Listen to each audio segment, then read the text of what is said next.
Hello brother. Hello. Brother చెప్పండి Vijay brother. చెప్పండి చెప్పండి. జాన్ పాల్ స్టూడెంట్స్ నాకు ఫోన్ చేశారు. ఓకే. వాళ్ళు ఈ విషయంలో మీది కరెక్ట్ బోధ కాదు, మీరు చాలా యేసుక్రీస్తు చాలా తక్కువగా మాట్లాడుతున్నారు అని చాలా రకాలుగా మాట్లాడుతున్నారు. ఇప్పుడు యేసుక్రీస్తు వారిని మనం ఏం తక్కువ చేయలేదు. First point, okay. దేవుడి తర్వాత రెండవ స్థానం మనం యేసుక్రీస్తుకి ఇచ్చినాం. ఆయన తక్కువ చేసి ఎక్కడ మాట్లాడలే. తండ్రి తర్వాత ఆయన చెప్పినాం. నెక్స్ట్ ఏంటంటే వాళ్ళు కాల్ రికార్డు ఎందుకు వద్దంటున్నారు? వాళ్ళు ఏమన్నా బైబిల్ మీద కాల్ రికార్డు పెట్టద్దంటే వాళ్ళకి సబ్జెక్ట్ లేదని అర్థం. అంతే కదా మరి. ఇప్పుడు నా కాల్ రికార్డు మీరు పెట్టుకోండి, ఇబ్బంది ఏం లే. మనం మన భాష బాగుండి మనం బైబిల్ ప్రకారం మాట్లాడితే కాల్ రికార్డులో పెట్టుకుంటే ఏమవుతుంది? మనం తప్పు మాట్లాడినప్పుడు పెట్టుకుంటే ఏమవుతుంది? ఒకవేళ వాళ్ళు బైబిల్ పైన ఏదైనా మాట్లాడాలనుకుంటే నేను ఎప్పుడైనా హైదరాబాద్కు రమ్మన్నా కూడా వస్తాను. ఖర్చు శిరీషోగం పెట్టుకున్నాము.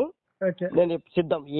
ఏది యేసుక్రీస్తు పుట్టాడా దాని మీదైనా ఓకే, లేదు దేవునితో సమానమా దాని మీదైనా ఓకే. నేను చర్చించడానికి వాస్తవాలు తెలియాలి కాబట్టి వాళ్ళకైనా తెలియాలా, మనకైనా తెలియాలా. అదే జాన్ పాల్ స్టూడెంట్ ఫోన్ చేసి ముగ్గురు యెహోవాలు అన్నట్టు మాట్లాడారు. ఈ మరి జాన్ పాల్ కూడా ముగ్గురు యెహోవాలు నమ్ముతాడా అంటే అవును, ఆయనది కూడా అదే సబ్జెక్ట్ అని చెప్పారు.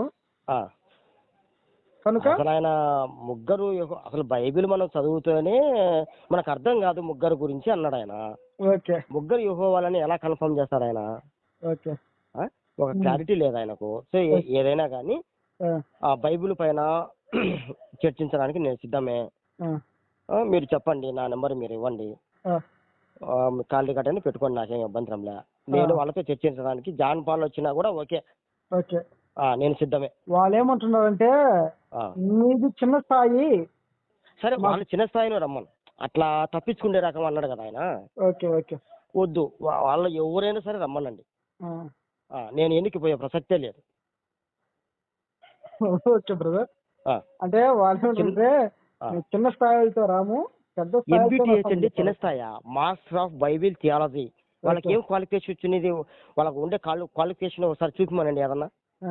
నా దగ్గర సర్టిఫికెట్ ఉంది, master of Bible theology. MBTH అంటే అడగండి ఎవరినైనా. కొంత చాలా మంది బేటా ఫాస్టర్లు ఎంటీహెచ్ అంటే మాస్టర్ ఆఫ్ థియాలజీ అంటే తక్కువదేం కాదు అది. నా సర్టిఫికెట్ ఇస్తే చూసుకోమనండి, ఎలిజిబుల్ కాదో. డిప్లొమానే ఎలిజిబుల్ మామూలుగా. సరే, నాది మాస్టర్ ఆఫ్ బైబిల్ థియాలజీ. నాకు సరిపోయేవని కూర్చోబెట్టమనండి, అదే అభ్యంతరంలే. వాళ్ళు ఎవరైతే అనుకున్నారో చిన్న పిల్లోళ్ళని నిలబెట్టమని నేను మాట్లాడతాను. అసలు ఓడిపోతే జానపాల ఓడిపోయినట్టే మళ్ళా. అలాగే మీరు ఓడిపోతే బీఓయూలు ఓడిపోయినట్ట. నేను బీఓయూ వాళ్ళ తరఫున రావడం లేదు, సబ్జెక్ట్ పరంగా నేను వస్తున్నా. వాళ్ళు శిశువులు అని నేను చెప్పుకుంటాను కదా, నేను బీఓయూ తరఫున రావట్లేదు, ఇండివిజువల్ గా వస్తున్నా. చిన్న పిల్లని నిలబెట్టినా చిన్న పిల్లడు ఓడిపోయినా జాన్ పాల్ ఓడినట్టే. అంతే కదా మరి. వాళ్ళు నేను రాలేను, నీ స్థాయి తగ్గట్టు నేను నిలబడతానంటే నేను ఒప్పుకుంటా ఉన్నా. లేదు నేనే వస్తా అంటే రమ్మని చెప్పండి. సరే, మీరు any time ready? Any time. నాకు ఒక 2 వారాల తర్వాత నేను రెడీ. 2 వారాల తర్వాత నేను రెడీ. ఈ మాట ఎన్నిక తీసుకునే ప్రసక్తే లేదండి. ఎందుకంటే వాస్తవాలు తెలియాలా. ఆ రోజు దేవుడు దయ తెలిస్తే ఎవరో ఒకరు వాస్తవాలు తెలుసుకోవాలా. ఇది పోటీ అనేది కాదు కానీ బైబిల్ని తెలుసుకోవాలా. వాళ్ళకు సరైన అవగాహన లేదు, అది ప్రేమపూర్వకంగానే మాట్లాడదాము. వాళ్ళు ఎట్లయినా ఒకటే అండి, పోటీ అయినా ఒకటే, లేదు చర్చించుకున్నామన్నా ఒకటే, ఎట్లయినా దేనికైనా రెడీ. ఏదో సందులో దాక్కుంటారు అది ఇది అన్నాడు కదా, సందులో దొరకకుండా కాదు, బహిరంగ ప్రదేశాల్లో తొడగొట్టి మీసం చెప్పేటువంటి మనస్తత్వం అది. వాళ్ళంటారా ఏంటి మీరు సందులో దాక్కుంటే? అట్లా చెప్తున్నా, సందులో దాక్కునే పరిస్థితి మాదేం కదా, మా దగ్గర సబ్జెక్ట్ ఉంది.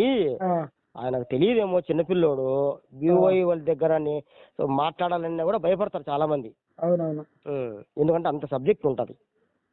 ఈ రోజు వాస్తవాలు మాట్లాడుతున్నారు యూట్యూబ్లలో, సోషల్ మీడియాలో. అంటే బీఓఐని ఆ సబ్జెక్ట్ వినకుండా ఎవరైనా ప్రమాణం చేసి దేవుడి సాక్షిగా నాకు ఈ విషయం నేనే కనిపెట్టని చెప్పమానండి ఎవరైనా. సర్లే బ్రదర్.